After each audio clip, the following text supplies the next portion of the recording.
face a sobering fact, that the demand would soon outstrip the supply. Your response was direct and positive. In 1959, you voted 5-1 to create the Upper San Gabriel Valley Municipal Water District.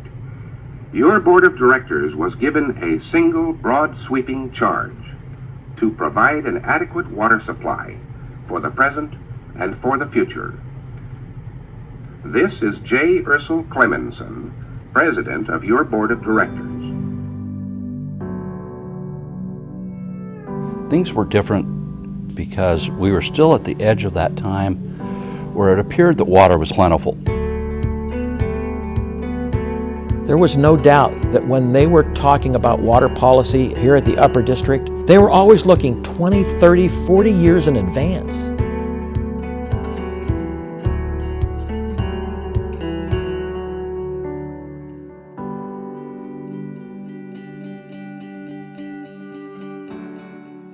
The water supply industry has gone in the last 50 years from being a small group of water companies and cities to now overlapping agencies dealing with water quality issues and whole subjects that had never existed before. Look at the development of water here in the San Gabriel Valley. Water was siloed. They were like islands.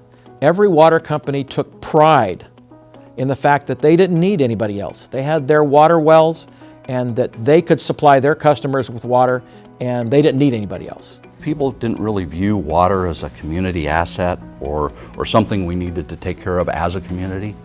But every time we've had a drought, that attitude has started to change.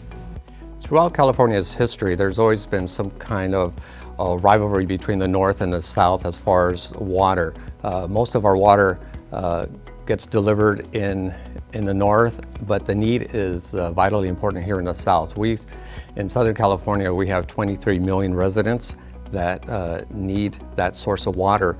So here in the San Gabriel Valley, only 25% of that water is imported from Sacramento.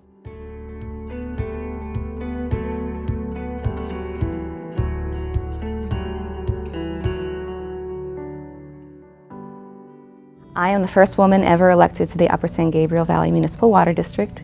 This has been a board that's been established since 1959, so I'm very fortunate to be a part of this board, and I'm happy to be here. There's a lot of complexity that goes into water management, water policy. From my perspective, on a daily basis, we are reviewing legislation that's going through Sacramento, Washington, D.C. We compile a list of bills for our directors to review and provide their positions for, because that's the policy that's going to shape the future of water. We needed to get a message out. We needed to get a message out to the people that the people that voted on water, that vote on water issues, and the people that as elected officials have a great influence in Sacramento and Washington, D.C. The message was water is for everyone here in California. It's not a north and south issue. It's not something that we should be fighting over. So the Upper District does have its challenges, but we're moving forward.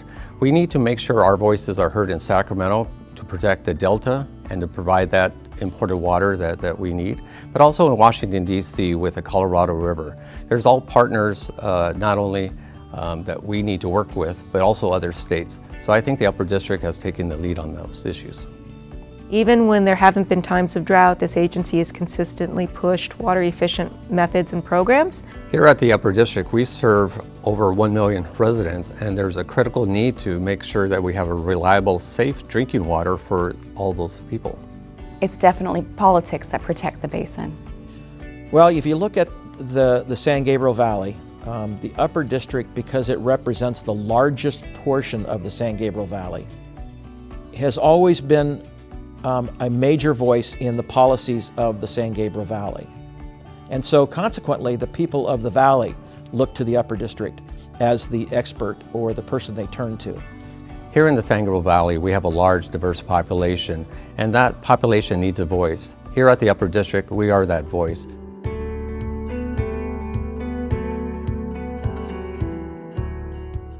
they recognized that their growth and the demands on the local water supply would soon exceed that local supply. And so they recognized then that they had to come up with a plan. And so 60, 70 years ago, the people in San Gabriel Valley is saying, we can't do this all by ourselves. We can't build a pipeline to the Colorado River Aqueduct. And that was the primary impetus to the formation of Upper District. Well, in order to talk about where this basin would be without the Upper District, you have to go back in time and understand what was going on in this basin back in late 1950s, mid-1950s, all the way into 1960. It didn't take a rocket scientist to realize that we're going to run out of water unless we had an imported water source. That was the insurance that this basin needed in order to be able to tell people this is a place to live. Without the Upper District, the San Gabriel Valley would not have the water management it has today.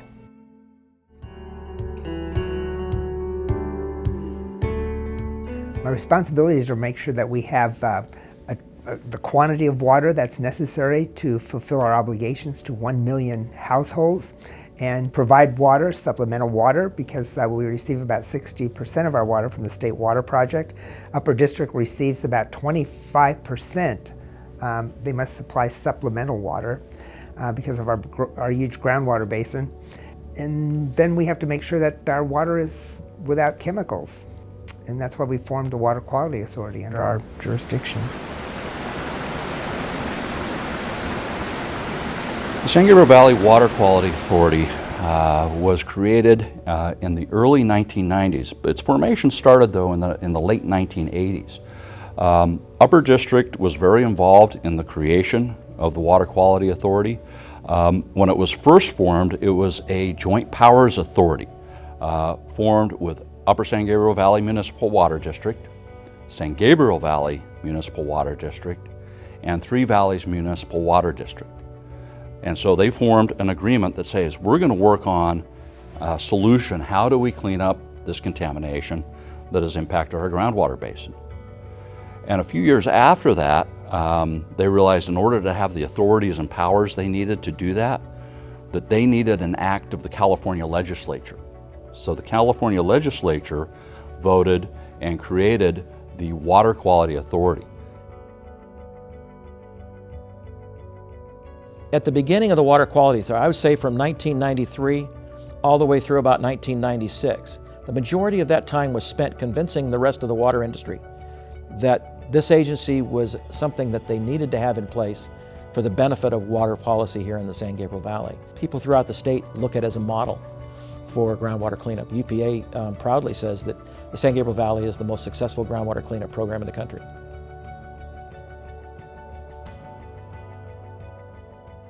So my training in biochemistry and molecular biology and my cytogenetics career really helped me to focus on the issues in a scientific way and really delve into them, into the nitty-gritty, the details of the water. The most important issues to me are maintaining a healthy basin and a healthy water system. We get our water from the basin. It's a big gravel pit, basically, which holds all of our water. And if we can't maintain a healthy level of that water, then you're going to turn on your faucet and guess what? It's not going to show up. One of the things that you really have to pay attention to is how high our water basin is, the level of the water. We measure that through the key well. That's measured by engineers who monitor how high it is. And that's why we import the water and we bring it down through the spreading grounds. And that's why you see all that water when you're driving down the 605. All that water goes to all the homes after it's treated. This water is monitored and by the Water Quality Authority. It is some of the cleanest water in the world. It is the envy of certain areas of the world. And it's very important that we maintain that healthy level.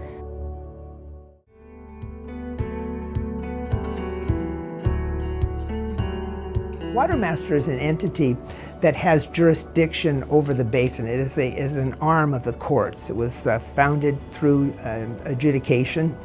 And basically their jurisdiction is to make sure things are working right. They tell us how much water's in the basin and what the key well is.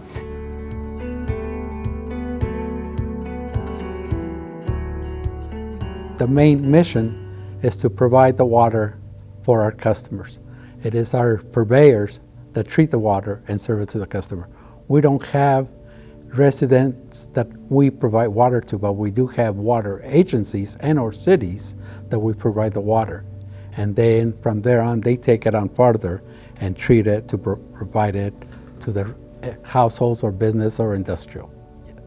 I believe that one of the proactive measures that the board did was last year when they invested $4 million out of our resources to bring in additional water to replenish the groundwater basin. So I think these are the types of measures that the district is known for.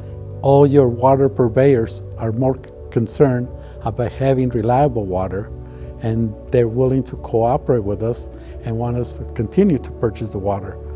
The more you get involved in this, the more you realize how much effort it takes to bring that water to our basin.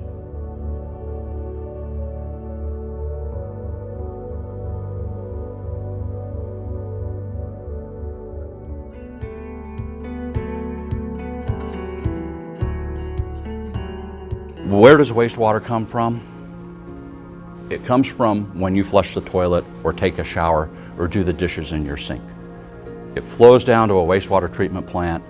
It's treated with great technology, essentially the same technology that nature uses in a stream, with bacteria and aeration and sand filtration to purify water.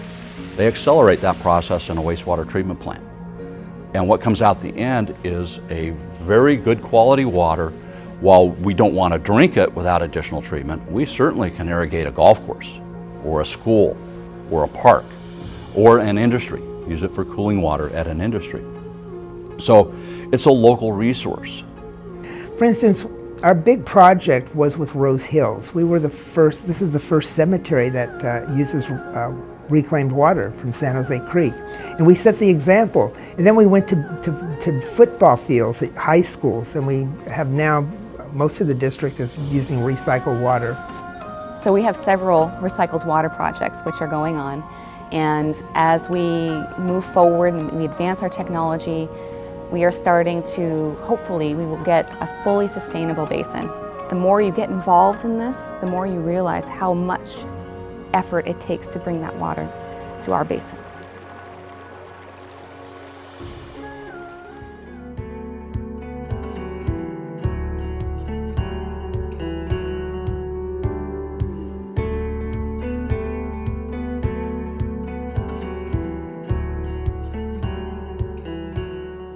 We have learned as we've gone along that those supplies of water are finite. They're not infinite. Make sure that what we have here is maintained and that the adjudication of the San Gabriel Valley is protected. It's done well by this valley, and it needs to be protected. It's a huge challenge. There has never been enough water in this area, so we've always had to import it. And you need to always be on top of it. You always need to be paying attention in order to bring that water down. So it has almost triple in cost to import the water. California has suffered some of the longest droughts in history, and we need to have a ready, clean, reliable water source for the residents that we serve. That water is a diminishing resource, and if we don't take care of it, we won't have it. So the Upper District didn't become a leader just by chance with all these innovations. We have worked with our leaders in Sacramento to educate them of our needs and California's needs. But even within our communities, we have outreach to our elected officials on the city councils, school boards. We have been giving presentations to our local residents and community leaders, as well as participating in a lot of programs that way just to get the awareness out there, and the community has responded very well. I think you have to, one of the biggest challenges of any water district is to continue to put the message out and change people's mind about water. Yeah, the Upper District, as one of its main missions during the early 1990s, was to make conservation a way of life here in the San Gabriel Valley. Conservation was something we needed in this valley, and the Upper District saw that probably before anybody else. When I first started, conservation was a new concept for most water agencies. It was in the very, very early 90s when most agencies suddenly decided that it was time to have conservation happen as a legitimate field. They didn't know what the goals were. They just knew they were supposed to be doing something of conservation that tended towards water conservation, whatever that meant, and that we needed to create something. A lot of the agencies really weren't sure what exactly should be done. Was it just outreach and public awareness, or was it actual programs that created a tangible water savings? It was very new. We were able to change the way they saw water. It wasn't just turn on the tap and there it is.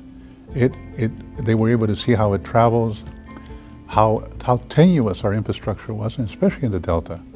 And one of our other delightful challenges was conservation. Delightful in the sense, being an educator, I always want something for children, and I have a lot of programs we put together for children and how to make them conserve water. And to be honest with you, our conservation has been a great success. At Met and at Upper District, we've done outstandingly well in conservation. I think you can look back at our history in terms of the programs that they've implemented.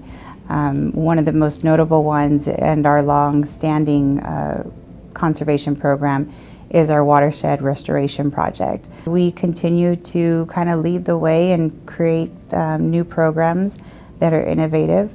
One that I'm most proud of is the San Gabriel Valley Water Smart City Challenge, where we asked our cities to be our partner in communicating the drought and the water conservation message to all of our residents. We're really the leaders in putting the message out. We have done good things. Now we want to do great things. We want to be able to say that we don't have to rely on imported water. We can create our own water through recycle and through groundwater. Those tough drought seasons that California has always experienced. So we're doing a great job in managing that water, not only in good times, but also in bad times.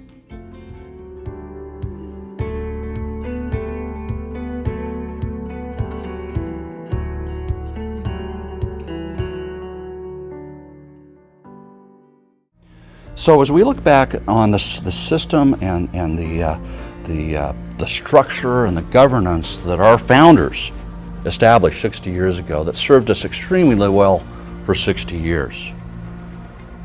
As we look to the future, the questions that we have to ask ourselves, is it going to serve us well for the next 60 years? And so we need to start thinking, how do we use those assets that were created by our founders in a different way, recognizing that our patterns of water supply are going to be different. So the Upper District has to continue to be vigilant as it moves forward in being able to look out 10, 12, 20 years to make sure that what we're doing makes sense. Financially, it needs to make sense, and environmentally it needs to make sense. And that's where the Upper District is going to have its greatest role as it moves forward. California still continues to grow in population. Businesses continue to grow. California is now the 5th largest economy in the world. So we need jobs in California. We need those people to have a sustained source of water that will provide not only drinking water, but for manufacturing as well. So this management that we're doing now is for the future as well, for future generations.